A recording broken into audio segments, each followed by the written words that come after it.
everyone, my name is Leslie. Welcome to my channel Books, Girls and Purrs, and you're in my spoiler corner. Today we're going to discuss two books, The Scent of Burnt Flowers as well as The Color Purple. I did breeze through both these books very quickly, more than I planned.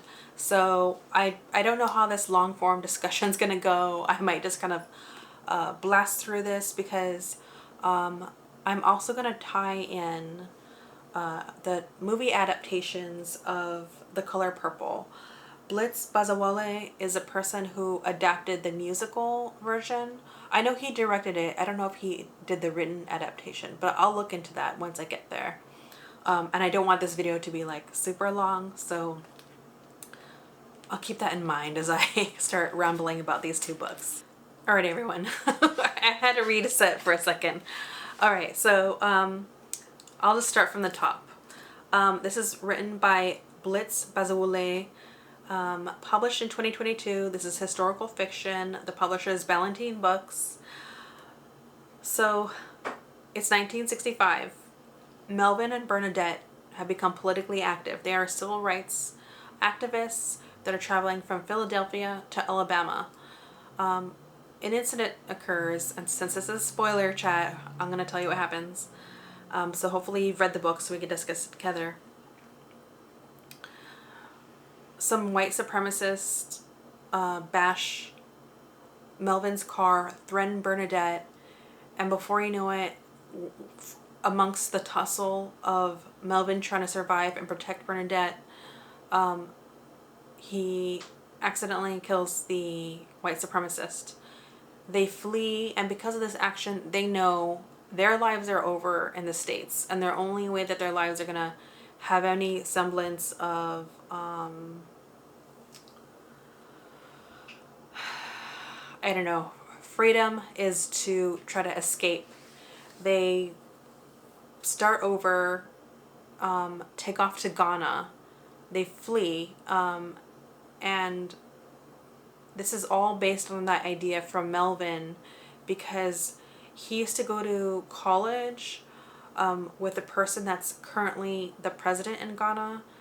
The president that's listed in this book is the real life president of that time. So this happened to be a divisive figure, and that's according to what I read in the book, but also what I heard the author say, that some people really feel like they love that president. He liberated the people of Ghana. Other people feel very much opposite. So there's some very strong feelings around that political figure. And so now we have the United States who's always in a plate of like civil unrest, and they're trying to go someplace as to get away, right? But this is also a place that's under political unrest in a way. And so there's really like this conversation about what's going on in both places. And I'd say an oversimplification, just as like quick way to like get to the point, is almost like this grass is greener when it's not. These are both like tumultuous places in their own specific ways.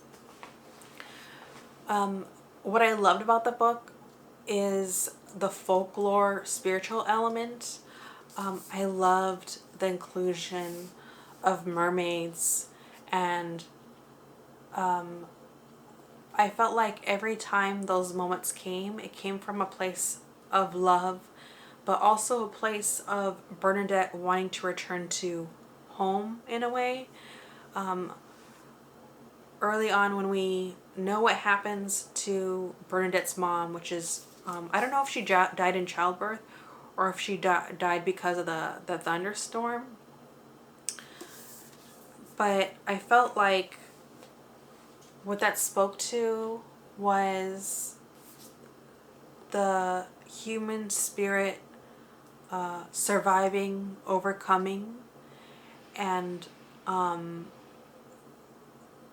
think the inclusion that it was so beautiful, but also I'd have to say that because Bernadette also has these moments where she'll be in the shower and like Melvin comes in a panic to check on her to make sure that she's okay. That moment right there kind of gave away the story for me. And that's when I realized, oh, I know what's going to happen to Bernadette. And then later on, I forgot what happens. I don't know if it was Melvin's dream or Bernadette, but I felt like there was this figure, I'm trying to remember, omnipresent figure that was telling him like, oh no, you have to go on this journey to fulfill who you're meant to be, what you're meant to do. And once that happened, I felt like that was another reveal of what was going to happen to actually both of them, to Bernadette and Melvin, and that was that they were not going to survive this journey. And so that was really tough, but I also felt like because that was told to the characters, it gave away me to the reader what was going to happen to them, and I felt I would have liked not to know in a way. I think that may have made the ending more impactful. Again, still beautiful, but I felt like it gave away the ending too soon. There's also the inclusion of the band player. I'm trying to think of their name. I should know their name by now. Kwesi. Yeah.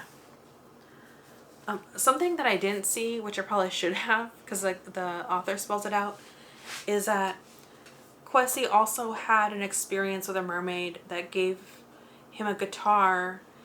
I did not realize I should have, because if I already figured out what was going to happen with Bernadette and Melvin, I should have kind of seen what was going on with Melvin as foreshadowing for also his fate, but I just didn't. So that was a little bit of surprise. I didn't know where that was going to go.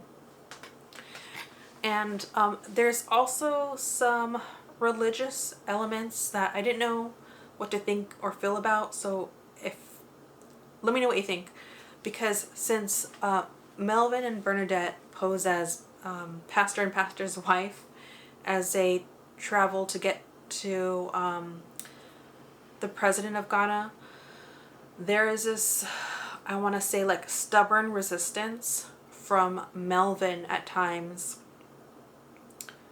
pushing against religion. And I think at times like that I felt frustrated with Melvin's character, because they're seeking like some sort of political asylum. They are in a dangerous situation, and I think at times like that I felt frustrated with his character's like pushback and his unwillingness to at times like not be as convincing as he needs to be to survive. I think I felt frustrated on the behalf of Bernadette's character at times when those moments came up. And I also don't know if I'm not grasping onto what the author is trying to say also about like gender dynamics and with how Bernadette is treated by this person that she loves, that becomes also increasingly jealous of Kwesi, the musician. And even though Bernadette and Kwesi actually really do have this actual like connection, the whole time Bernadette is still like, I feel like she's navigating in a way that I feel like she's playing a game of chess, right? She's thinking about the future every step of the way, but a character like Melvin isn't. Like, he's not even on the board, you know? And so I found that fascinating, and that actually showed to me how much more like impulsive Melvin is rather than being strategic. Something that I also really loved is not only do we get so much character development from Melvin and Bernadette, the author does write in a non-linear way. So as we're following them in Ghana, we are getting tidbits of what actually happened. Like, and I actually really liked the way that was put in there, because it gave more of an air of mystery, an air of like urgency to what's going on with them, that made me like fly through the book in a way. And I also did not see all the character development that was going to go on to Kwesi as well. This is someone that bumps into Melvin and Bernadette, but just like they are seeking refuge, they're seeking a new home. I feel like Kwesi is also someone that floats around, and it's not until that he meets Bernadette does he feel like some sort of semblance of a home.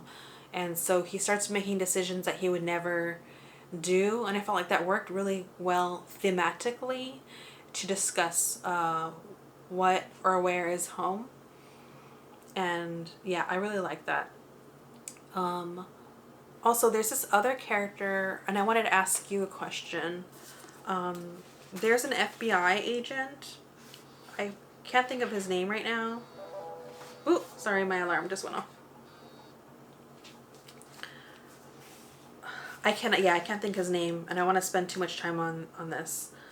But there's, is it Hugh? I'm gonna let it go. There's an FBI agent, right, that is following them, not following the directions of his job, and we also get all this character development from him that I was not expecting. And here comes my question. When I was reading from his character and what he does to continue to follow Melvin and Bernadette, it's clearly none of his business. He shouldn't have gone to continue to track them down. It kind of reminded me of the musical Les Miserables, and how there's, I don't know the title, the officer that continues to seek a thief because they stole bread so long ago and got away with it. There's this like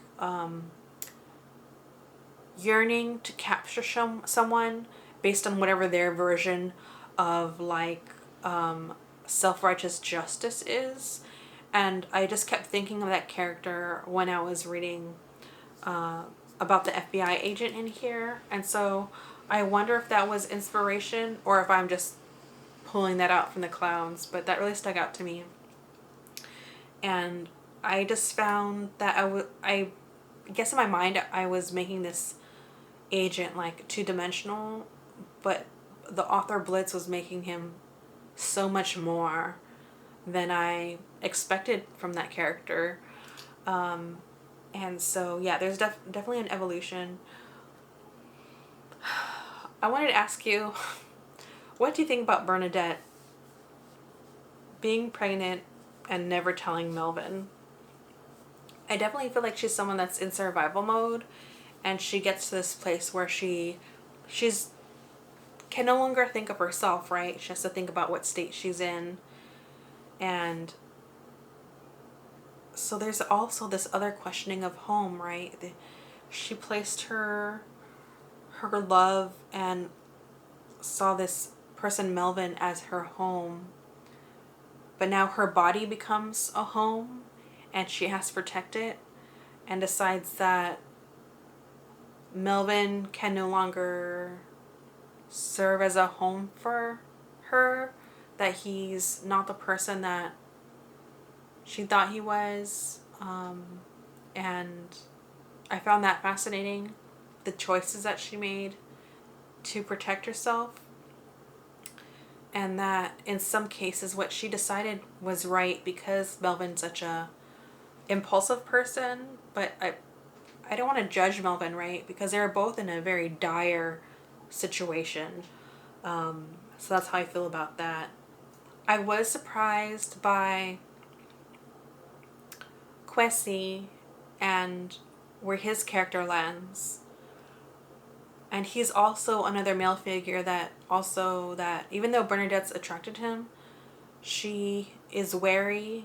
And I almost feel like, although Kwesi and Melvin are very different, they fall into the same, I don't want to say masculine trap of not really teaming up with Bernadette, but just only seeing as someone to protect. I don't know. It's a lot. It's a lot to take in. But I do wish that Bernadette didn't have to meet the fate that she did. But when she did, it just felt like, yeah, once again, because I kind of already figured out what was going to happen to her. In my mind, I was like, oh, she's returned back home, right? To be in the ocean, to become a mermaid. And it's, I mean, Blitz is just like so deep, so deep with where he goes with that. And, you know, discussing who the other mermen are, and everything that they've survived, and how they've returned home, and where they almost like belong in a way, for lack of a better word. And so that was incredibly moving. I was surprised, I'll go back to Kwesi and Melvin, is that Kwesi was so, had tunnel vision on revenge. And so there's kind of like some spiritual elements that come into play. And his character goes on a mission to avenge Bernadette's death. But in doing so, this can only happen if he will accept that when he takes Melvin lives, whatever he does to Melvin, he's doing to himself. And I felt like that was such a beautifully symbolic conversation about revenge and where it ends, which is it can't really if you just keep taking people out, and who that really hurts. I felt like that was also like a larger conversation about grief and forgiveness that I thought was really beautiful. So yeah, I'm gonna kind of leave it there. I'm trying not to talk too much so I can make room for the color purple and everything else that we're doing with that. But I love the author's writing, and I look forward to see how his vision for this book translates to the adaptation of the Color Purple musical. And there's definitely quite a bit of music throughout this book. So there's that. Then we have The Color Purple. I just finished this, so everything I say is going to be a knee-jerk reaction, and I may feel very different later, but here we are. Alright, so just to reiterate, even though I know I said it in my short book review, The Color Purple is written by Alice Walker. It's a classic. It has had 2 adaptations so far. Originally published in 1982, this version was released in 2019 by Penguin Books. I love this cover. This is historical fiction. It does take place in rural Georgia.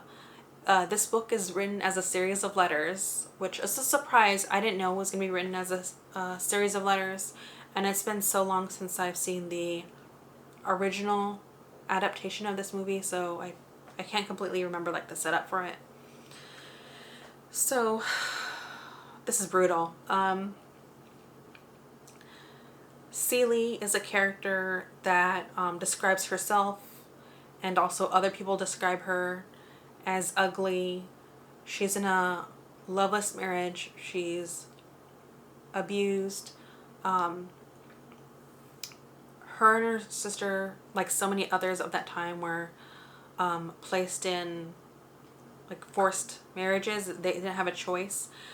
But Celie tried her very best to get her sister out and away, because as Celie says that her sister's smart. But here's the thing is Celie is also smart, but people just look down on her. They treat her so bad that they equate her like ugliness to not being smart. At least that's how I interpreted it. And so she really just doesn't have a chance. So her sister goes off. And the book, as I said, is written in series of letters, but really they start out as prayers.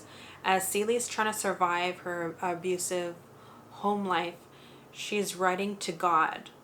And eventually, it's not just writing to God, it's writing to God and then writing to her sister, Nettie. And for so long, she never hears from her sister. Later, we find out that the reason she never heard from her sister was her sister did get her letters, but that her husband was keeping the responses from her. So she was spending so long not knowing if her sister was even alive. And I'm trying to think how I'm going to handle this. I'm going to stick with Celie. How do I do this? Shug's, no. Her husband, who she calls Mr. For so long she doesn't even know her husband's name, which really shows how little that he thinks of her, has a mistress, who at some point he brings into their home to help nurse her health. This person is someone that Celie desires, lusts ever, really looks up to. And because that's, her name's Shug, and she's a singer, and she really just like carves out a path for her own in a society that is constantly pushing women down.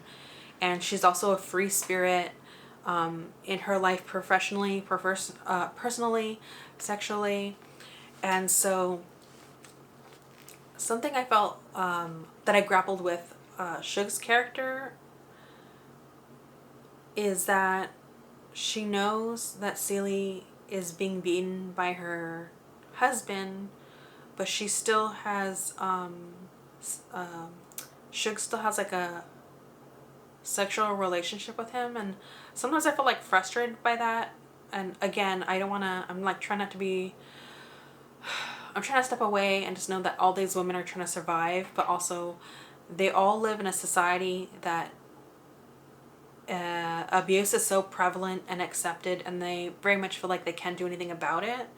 But it's still like frustrated me that she knows that there's this woman that she has like a bond with, cares for, knows she's being abused, and yet still sleeps with her husband. I don't know. I just felt like Alice Walker has a knack for writing complex characters, and it's more about letting the characters be, and then leaves it up to me, the reader, to see how I feel about it. And so I guess that aspect of Shug was just like hard for me to swallow. But then again, Shug does other things. She actually does, in her own way, try to champion Celie to get the abuse to stop. And yeah, it's just, it's a lot. So there's this kind of like slow, not completely slow burn romance between Celie and Shug. And I feel like that's not talked about enough. Whenever I hear about this book, I don't really hear about these two women and their desire and long-term friendship, like lifelong friendship, as even that relationship evolves. I don't remember any aspect of that in the original movie, but again, it's been a long time since I've seen it. And so I look forward to seeing the musical, because I want to see if that is going to be included. Maybe with the old version, that wasn't something that the studios would allow. I don't know. Alright, I was trying to think of the character's name. I think the character's name is Sophie. And so Sophie is Celie's son-in-law's wife. And she is also a woman that is really bucking up against like what society expects of her, and she just refuses to accept. And I absolutely love her character. And this is also like where, just like I had complicated feelings about Shug, I also had complicated feelings about some of the decisions that Celie makes, But once again, it's all rooted in like these characters being very human and flawed, and there's like a deep psychological reasoning behind it. And so Sophie is a woman that moves into the world where she won't let her man like stomp on her.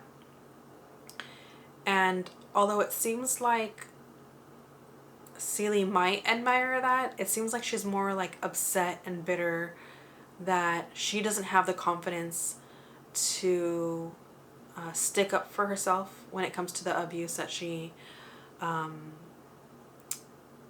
suffers from her at the hands of her husband. And so in the book, when she tells her son-in-law to be his wife, that really like threw me off. But that's just coming from like a place of like jealousy, really. And yeah, that was just like a lot to swallow. And so I did also really like, I felt like I was rooting for Sophie because she just doesn't take it. Whatever her husband throws at her, she would throw right back at him as like self-defense. And it's, you know, it's dysfunctional, it's terrible, but I'm glad that she stood up for herself because she just refused to be treated less than who she is and what she deserves. And I thought that was like really powerful. And she even like, she is like, shoots straight from the hip. She totally confronts Celie, and I was like glad for that, where she figures out what's going on and she's like, okay, why are you doing this? And I wish that Celie had more like gumption for herself than to have that happen to another woman. But I also think that, and the author writing that is like true to life, because I almost feel like that's kind of where the whole like grab in the bucket mentality comes from, where it's like just there's a problem, but instead of seeking a solution to the problem, because society won't even let you get there, you just start like trying to tear each other down, instead of like uniting against these like abusive colonial structures. I don't know. There's a lot going on in this book, and I thought that was really beautiful. I'm trying to figure out what to tackle. Also, going back to Shug. Shug is someone that like I don't know. I guess I was being naive when I was reading this book, because I want Celie to end up like happy and to be with the person that she loved.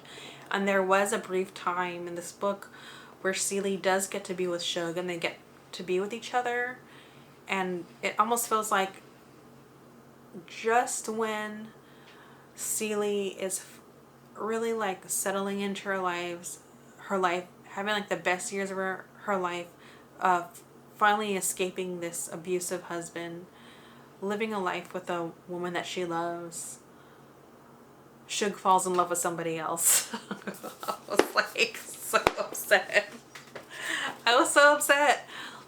And so I guess in those moments I really felt for Celie, because she is someone where people just, I don't know, people were just so mean to her.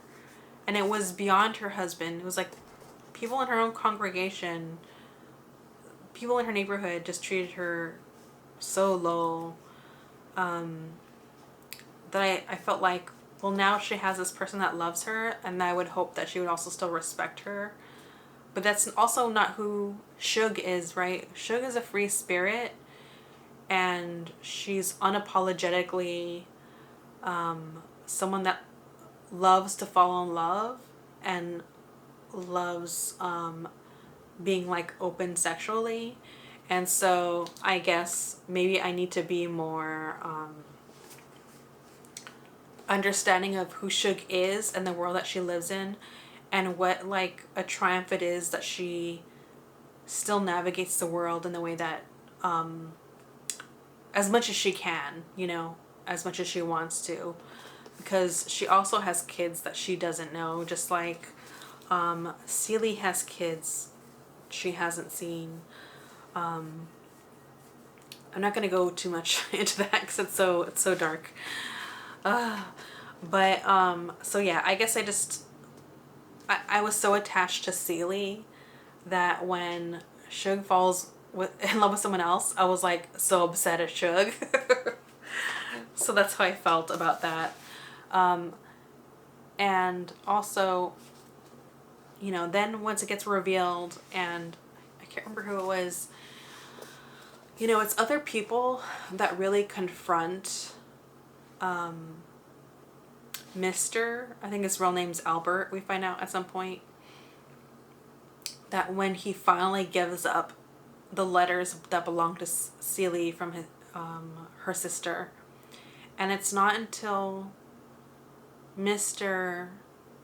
has a spiritual awakening, a reconnection with God, that he starts to respect Celie, treat her like the human being she is, that he's also willing to give up those letters. Like, I don't think it's enough that someone would ask him. I think that he had to go through so much more, work on himself so much more before he was willing to do that.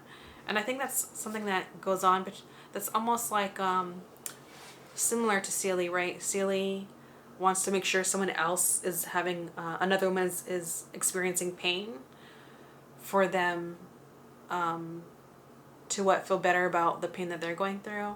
And I think it's similar something with Mr. that he's in pain. He's upset because I think he also didn't really want to marry Celie, but he couldn't marry Shug either. So he just takes out his pain on so many other people. And that's something else that, like, I think instead of feeling like any closure, there's something that Mr. says that it got me so upset. So let me know what you think about it. When Mr. tells Celie, basically he's saying his reason for beating her all those years was because he was upset he couldn't be with Shug. And I was like, who wants to hear that? Who wants to hear it's not okay in the first place to be like, oh yeah, I did it because I wanted to be with somebody else. I was like, this is not providing closure, you know? But that's something else that Mr. and Celie have in common, is that they both bond over their love for Shug. So there's definitely a lot of complicated feelings for these characters. And you know what I'm also thinking? I can't believe I'm saying this.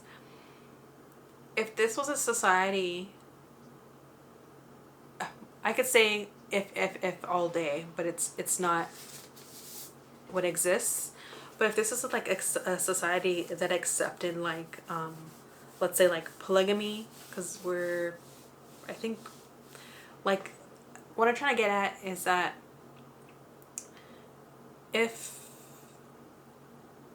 Mr. accepted himself, if he accepted Celie, and if they both accepted Shug, they could have like been a throuple. Alright, is that so crazy for me to think about? This book has a lot going on, so I might as well toss that into the fire as well. But I just kept thinking about that, and how like Shug was this like sexual awakening for Celie, as well as learning to like love and herself and have confidence for herself. I was happy to see in the end that once Celie's dad died, her stepdad, that she inherited the home and she was able to make it herself, her own. And like the ending was really beautiful. The way that her family at some point arrives at her, and she's missed so much time with them. But she'll take what she can, right? She'll take what she has day by day, and that really speaks to like survival. But I am glad that it ended on somewhat like some semblance of a happy note. And I'm really trying to remember how the first movie ended, but I think it says a lot about Celie in terms about her capacity for forgiveness, that she bridges her pain that Mr. inflicted on her, and now they have some semblance of like being family in a different way. They're actually friends. Like, she's forgiven the abuse, but also she lives in a world where she's so limited. There's not much choice. Like, where is she gonna go, right? And the same thing I also feel for Shug. Shug at some point returns back to Celie, and I guess by the time that happens, I think I was still bitter about her leaving Celie in the first place. So yeah, basically I just want you to know, I want to know what you think about these characters and Celie's capacity for forgiveness. Yeah, so I think I'm bucking up against those two, right? The fact that she's so forgiving, but also she lives in a world where she doesn't have a choice. And so much abuse and all these different, like, variations were inflicted on Celie. And so throughout this book, what shines through is just like all these complicated women are so prominent in the story, and their I don't know, their capacity to survive and be resilient. And I guess I feel like I wish they lived in a world where they didn't have to be resilient, because that only comes through adversity, right? So yeah, I love the book. I really love that it was written in a series of letters. I didn't know that. And there's another book that I've read before that was written in a series of letters, and it's called, I'm totally gonna mess up the name. It's called like the Potato Peel Pie Society. I know I'm messing up the name, but that was the first book I think I've read that was written in a series of letters that I really enjoyed. And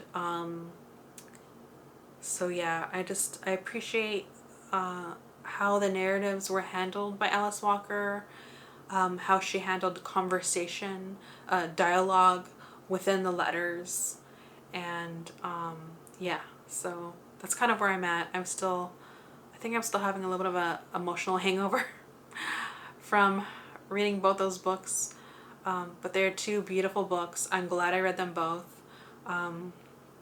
Next up is my thoughts on the original movie. I'll watch the original movie first, and then I'll watch the musical adaptation, and then we'll kind of go from there. Alright, so this is also a good spot to just say, if you're still watching, thank you. Like, subscribe, comment below. I'm only gonna get kind of like pushed further into the algorithm if you do those things. So if you do that, I really appreciate it. And I really do look forward to your thoughts. Hey everyone, I watched The Color Purple and The Color Purple musical back to back. Some of it I watched at night, some of the musical I watched in the morning. I don't know if that was a good idea, but I am glad I watched them. For one thing, the first time I saw The Color Purple, I was really young, and so there's just certain performances that stuck out to me more when I was younger, and other performances that stood out to me more so this time as an adult. So let's just talk about the casting. I'm going to talk about the original version from 1985 and just compliment the performances. Whoopi Goldberg was so incredible as Celie, and the only memory I have of her was just like her covering her mouth and hiding her smile. That's what stuck out to me when I was younger. That's what stuck out to me now. Danny Glover is still incredible in this role. And it takes a lot to have to play that character of someone that's an abuser, and I don't know, just, to be like a character that's like, you don't want to leave room to really like the character, if that makes any sense. You have to just like live in the humanity and the brutality of the character. And I think he did that really well. Oprah Winfrey, I don't remember, like I saw the movie, but I just don't remember her performance so much. I saw the movie again, and she really like just, I think she touched me the most of all emotionally. That moment where the character Sophia seeks out Celie and says, hey, you told my husband to beat me. And then she has this whole like, I guess you could say monologue of just saying like, I've been through this stuff my whole life. I'm not going to let the person that I married treat me this way. And her performance was so powerful. I mean, that alone, I felt like no one held a candle to that moment. So that was really incredible. I mean, everything's so good. Those are kind of like the main actors. There's also the actress that played Shug. She was incredible. I can't believe how much I still revere this movie, because it was so good. I'm not gonna say too much about it. I just wanted to kind of go over the cast. Oh, I will say something. This is like a little bit of a tangent. I did not remember who played Squeak, and then I saw that it was Rae-Dawn Chong, and that just like blew my mind, because I didn't realize that it was her that played Squeak. And she just recently was in the first season of Interview the Vampire. If you've watched my other segments, you know I love the new iteration of Interview the Vampire, and she played the grandma, and or I guess you could say the mother.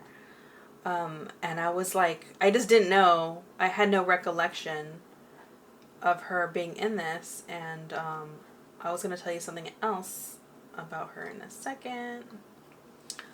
Oh, she also sticks out for me because she's the daughter of Tommy Chong, and growing up, let me tell you something, this little Mexican-American girl got to watch whatever I wanted because I was raised by a single mom. So I loved Cheech and Chong. Those were like my movies. That was like my first example of like having representation. And so even though you're probably gonna be like questioning like why were you watching those? Because it's just about two stoners in East LA. My dad grew up in East LA, and I definitely felt like I was seeing my family in those movies. And so yeah, anytime I see anyone that somehow is a relation to those movies, even if it's in a distant way, I get excited. So seeing that Rae-Dawn Chong was in there, just really like, anyways, that's like my only like tangent I'm gonna go on about the casting. But I was really happy to see that she was in it. Just like I was happy to see that she was in Interview the Vampire. Alright, so moving on. Alright, so I'm just gonna dig into it. I'm gonna start with the 85 version, and then like maybe bring in some comparisons to the musical. One of those being that actually in both versions, Shug is married basically by the middle of the film. And I know that that's what happens in the book, but Shug isn't married for long. She basically, as you know, she comes to stay with Celie and her husband, and while she's getting better because she's sick. Then she has like this kind of like sexual relationship with Albert, who's Mr., and then later on with Celie. She takes Celie away, and they have their relationship for a while, and then she goes off and gets married. But that marriage was very brief and didn't last long and wasn't really that important to the story, if that makes any sense. That's not the best way to put it, but basically that marriage has a short time on in the book. And so that's probably my first critique of both films.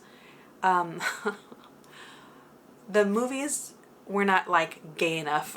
There's a YouTube channel called Black Gay Comic Geek, and the YouTuber is named Michael, and that's one of his sayings is make it blacker, make it gayer. And in this movie, I don't think it held up to the make it gayer, because in the book, Celie and Celie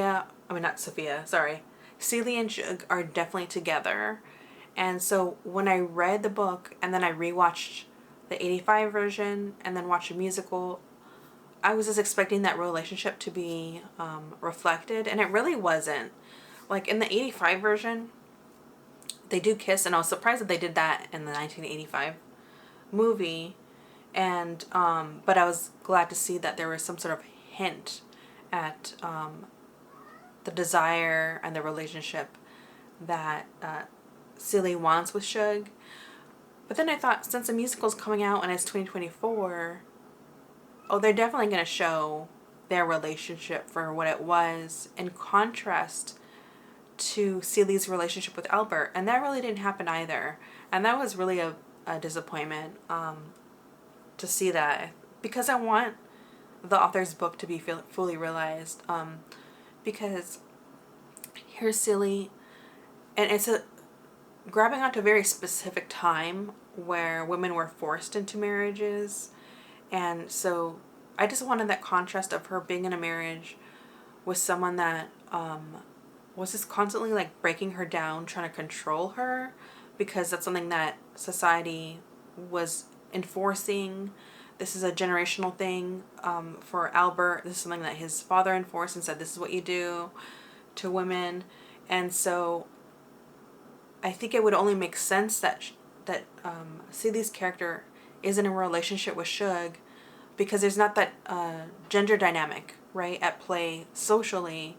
And so what Shug does is she then uplifts Celie, and that's when Celie really, when they're together, really begins to thrive and actually start her own business, and that is emotionally and financially supported by Shug's encouragement. Anyways, so that was kind of like my big critique of both films. Alright, so I've had some time also to digest reading the book, because I definitely had such an emotional reaction. I had a little bit of an emotional hangover after reading The Color Purple, and since it's written from the point of view of Celie, I just felt very, I don't know, like, you know when you read a book and you feel like protective of characters? So in the book, although Celie removes herself from an abusive situation, she still over time befriends her abuser, who's the person she was married to, Albert, right? And I just had a lot of like knee-jerk feelings about that, but now that I've had time to sit on it longer, I think that I'm more, I don't know, accepting of that narrative in the book, because Celie is someone that's loving, caring, she has an open heart. But not just that, I think that speaks to society and maybe the work I need to do on myself, that she was willing to forgive, and that happened with the character Albert making those changes, right? He connected to the church again in the book, I believe, and he just started making changes for himself, and I don't know, just worked at being a kinder person, I guess. And so although I did initially appreciate how when Celie leaves Mr., he just leaves her alone. Like, I initially I liked that, but then when I saw the musical, I think I was more inclined to accept the narrative that was created in the musical, which is that we're really seeing more of Mr. Albert make the changes. We get like a little more glimpse into like his interiority in a way that I don't even think I felt so much in the book, which is actually one of the rare critiques of the book.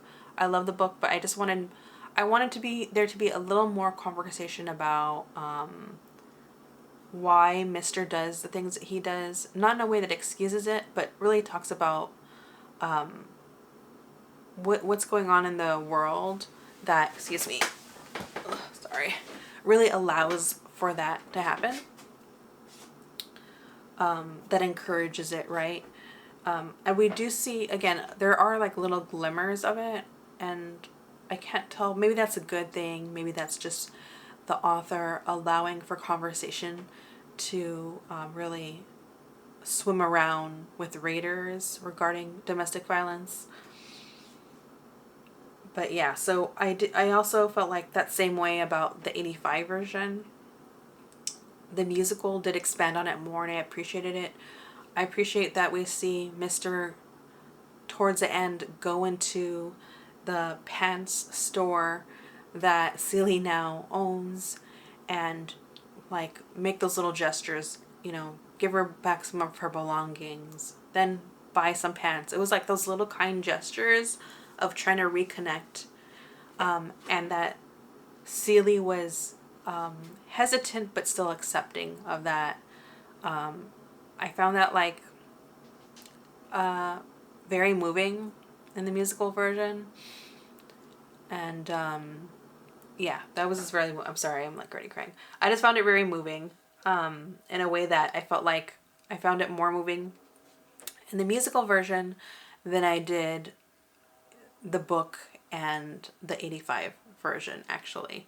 And that all has to do with allowing that to show that, basically. Let me see. All right, now I'm going to focus more on Blitz version, the musical. Here, I'll start here. Blitz the Ambassador, he directed this. And so I read The Color Purple. I read his book, The Scent of Burnt Flowers, because I wanted to kind of get an idea of maybe what the author was going to do. The author was going to do directing. It was a little unfortunate to realize that he wasn't going to be the one adapting the screenplay. I would have liked that, because something that occurs in his book that I think was important, it actually does kind of thread to the movie, which is that in his book, he does thread like folklore of mermaids, right? And he does question what is home to a person? What does going home look like?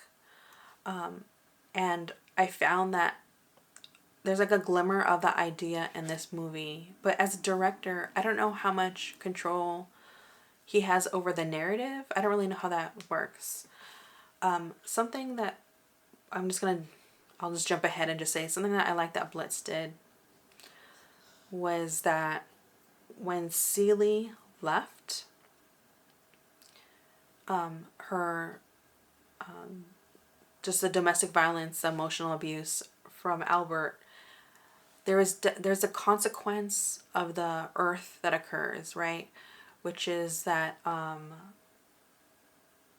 there's like an infestation on his land. And I'm glad there was that inclusion, that there was some sort of consequence. If it was, it just, yeah, I don't know how else to put it. There's like a consequence. There was no longer a balance, and that he was having to deal with that. And I felt like that, I don't know if that was whose decision that was, but I definitely do think that was like in line with Blitz's book. And so I just thought that was really beautiful, and I'm glad to see that visually. that nature was included in some way. So at the beginning of the musical version, right away there's church music, and I thought that was really important, that the church is this prominent figure in the community throughout, and it's brighter. It's what I expected from a musical.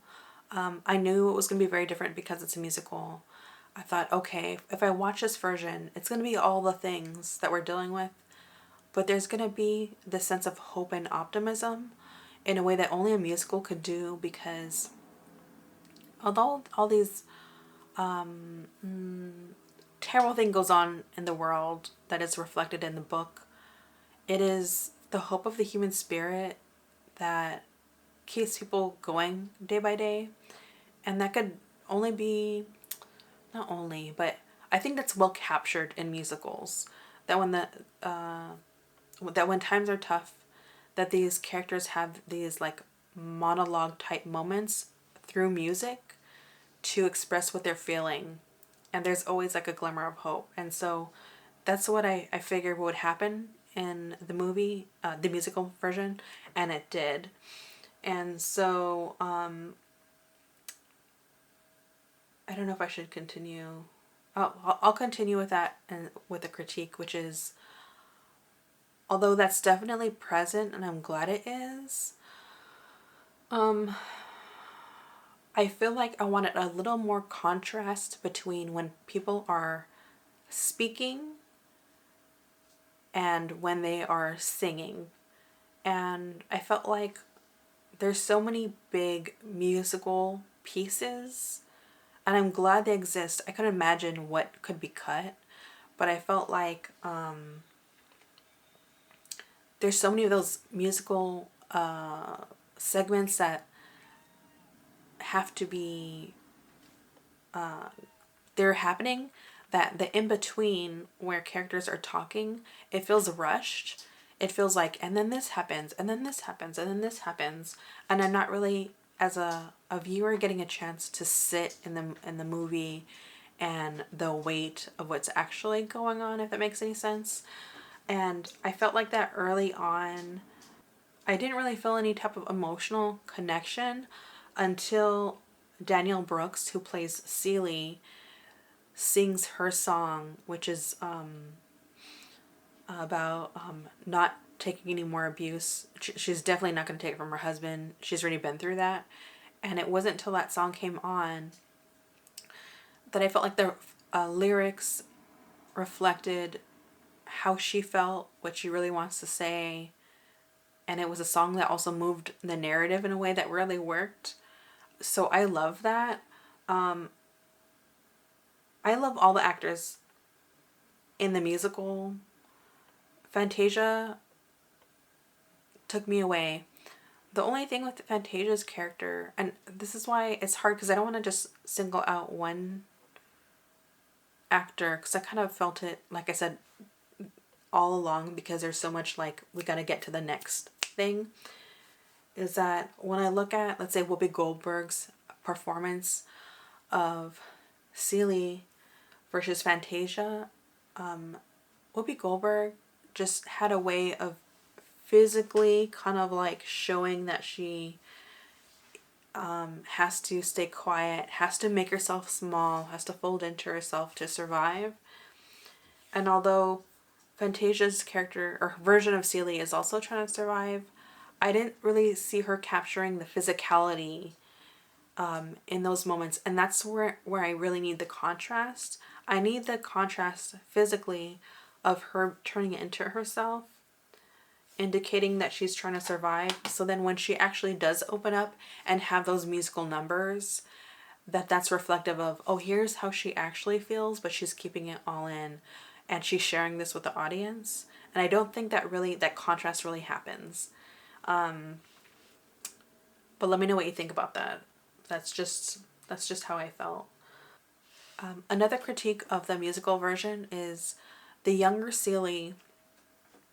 Like, I think the first time she sees Mr. outside a window, she says that that he's handsome, and that really bothered me. I didn't want any room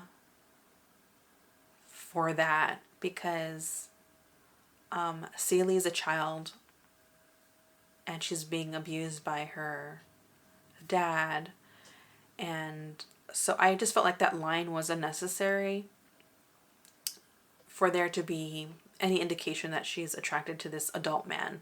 So I didn't really like that. Also, I should probably talk about cameos. Early on, Whoopi Goldberg has a cameo. I'm all down for the cameos. I wanted a cameo from Whoopi Goldberg. I just didn't want it to be the one that she had. And that was when Celie gave birth. And I understand the symbolism of that this character, Celie, is supporting Celie in a way, symbolically. But I like the original version, or maybe the book version of her sister helping her deliver the baby and no one else is there, because this is something that it almost seems like an open secret, and that her dad whisks away her baby, but also having Whoopi Goldberg's character there still is an indication that this is a world that doesn't question what the father does. And although that is a conversation in itself, I felt like I just didn't want like the midwife to be there. Not Whoopi Goldberg. I want Whoopi Goldberg, but just not the midwife character. And so I wish she had been put it somewhere else. I don't know where in the story, but I just didn't want her to play that character, if that makes any sense. And additionally, I also wanted a cameo from Danny Glover, and I would have preferred Danny Glover to play Mr. Albert's dad. And I think that would have been like a powerful, I don't know, that would have been a powerful symbol in terms of driving home that this is passed on, because we've already seen the 85 version. And so I think those movies would have been in conversation together. So that's like what I wanted, but he didn't have a cameo at all. But it would have been nice. I know they can't have like a ton of cameos because they don't want to take away from like the actors. But then he wouldn't have to sing or anything. He would just be, you know, he's playing the dad in the background that pops up here and there. I'll still think about what I wanted Whoopi Goldberg to do. I can't figure it out yet. But yeah, getting back to Danielle Brooks, I think she stole the show. She was a character that moved me emotionally. I still think that Oprah Winfrey's monologue about saying what she's not going to put up with was more emotionally impactful to me when I saw the movie. Man, she just was a powerhouse. I felt like you'd feel everything that she just wasn't going to deal with anymore. And also the weight of everything that she already has in her monologue. And so I didn't feel that when it came to Danielle Brooks's character, but I didn't feel like that throughout the movie with a lot of them. And I don't think that has anything to do with the acting. I just think that was the inherent nature of having a musical with so many musical numbers that it kind of bogged down the emotional connections.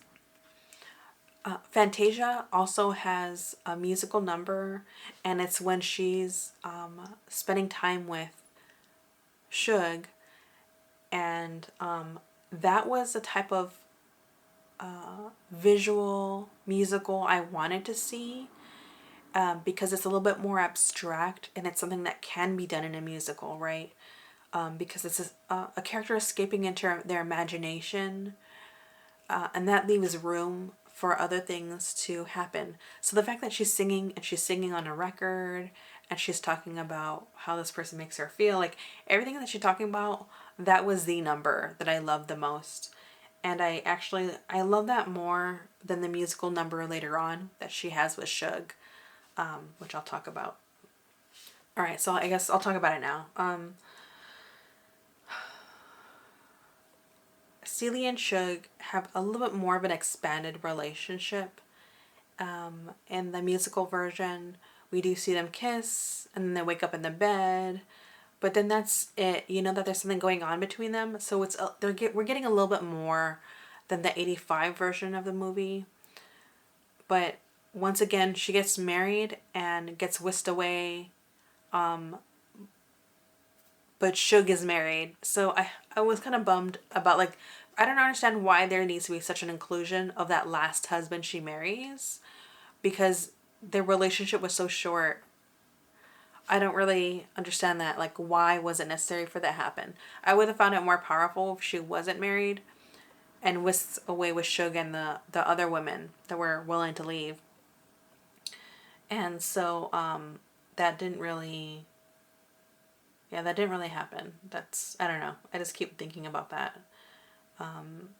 Also, I did enjoy the cameo of John Baptiste. I didn't know he was in the movie. So seeing him in the movie, I was like so ecstatic. And actually, I have to tell my friend that he's in it because I don't know if she's seen it yet. But she loves John Baptiste. She's really like musical, and so I have to tell her.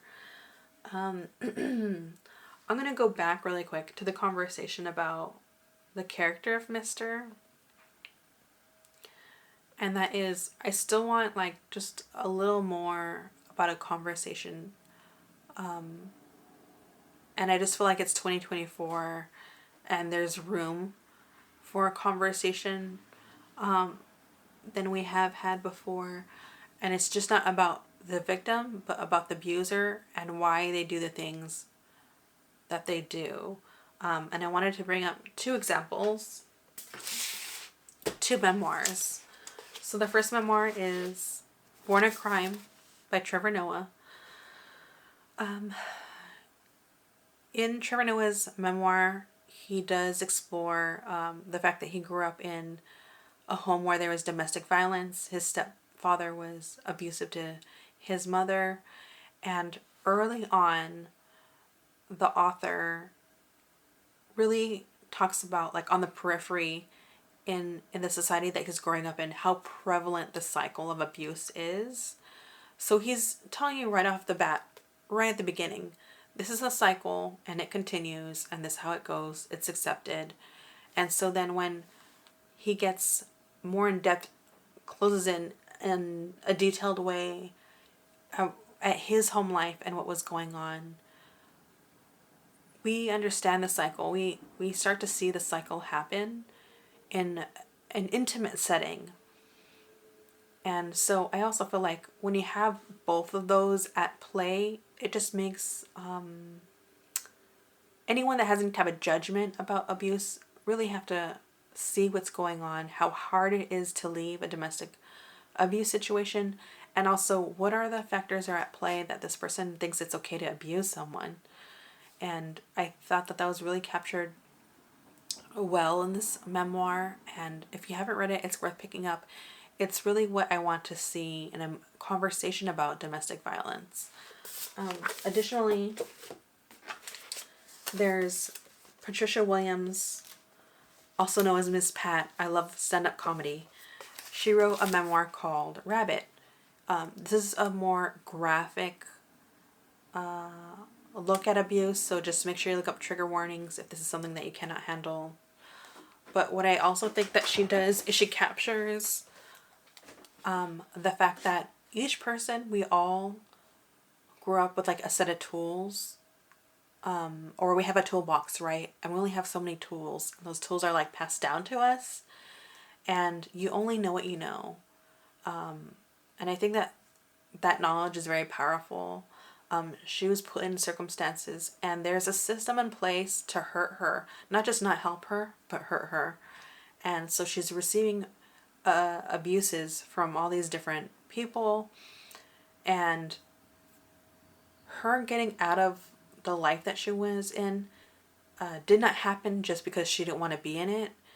It was up to people that she bumped into in her life that became her angels, that gave her like just like parsed their knowledge onto her. And even when she didn't think that she deserved it or had no clue why any of these people took any type of interest in her, that she began to grow and see life could be something different, and that she could try to be that. But it has to do with encouragement. Like someone, it's not enough. That's like the thing about how people say just pull you up by your bootstraps. it's just not possible. What if you don't have any shoestrings? What if you don't have any soles on your shoes? Like, there's all these things that happen. And yeah, so I'm a bit of advocate for this memoir, discussing that when it comes to if a person's judgmental and wants to look at someone that can't get out of their circumstances and try to blame them, and that's just not possible. That's just not how the world works. And that's actually going to lead me back to Trevor Noah.